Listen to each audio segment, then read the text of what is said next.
Hi అండి, అందరూ ఎలా ఉన్నారు? ఈరోజు మీ ముందుకు విశ్వాస్ కిచెన్ ఇంకొక కొత్త రెసిపీని తీసుకొచ్చింది.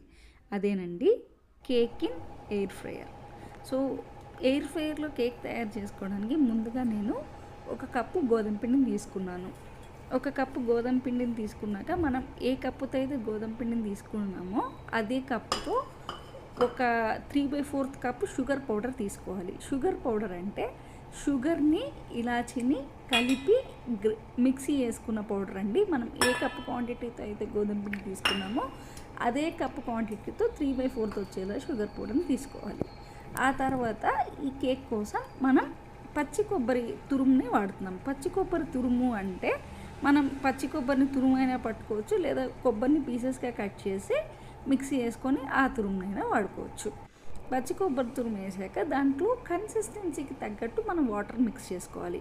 దోశ బ్యాటర్ కంటే కొంచెం తిక్కుగా వచ్చేలా మనం కన్సిస్టెన్సీని మేక్ చేసుకోవాలి.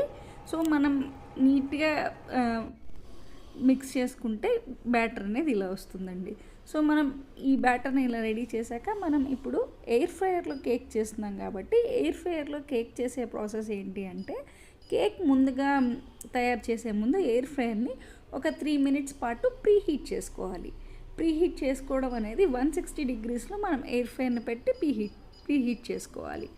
సో ఇప్పుడు ఎయిర్ ఫ్రైయర్ ఆన్ చేసి ప్రీహీట్ చేస్తున్నాం కాబట్టి ఈ లోపల మనం కేక్ పెట్టడానికి మౌల్డ్స్ని రెడీ చేసుకుందాం. నేను కేక్ని ఇంట్లో ఉండే కప్లోనే పెట్టాను. ఆ కప్పుకి బేస్లో కొంచెం ఆయిల్ పూసి మనం ఏదైతే కన్సిస్టెన్సీ ప్రిపేర్ చేసుకున్నామో ఆ కన్సిస్టెన్సీని కప్లో పెట్టండి.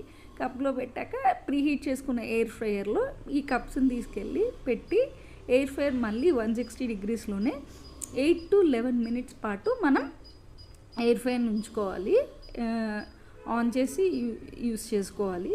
సో 8 to 11 మినిట్స్ తర్వాత మనకి కేక్స్ ఇలా రెడీ అయిపోతాయి. సో మనకి కన్సిస్టెన్సీలో కరెక్ట్గా వచ్చిందా రాదా చెక్ చేసుకోవడానికి నేను ఒక ఫోర్క్ యూజ్ చేసుకొని చెక్ చేశాను. మన ఫోర్క్ పూర్తిగా దిగబడితే మన కేక్ పూర్తిగా రెడీ అయినట్టు. అంతే అండి, చాలా సింపుల్. మీరు ట్రై చేస్తారు కదా.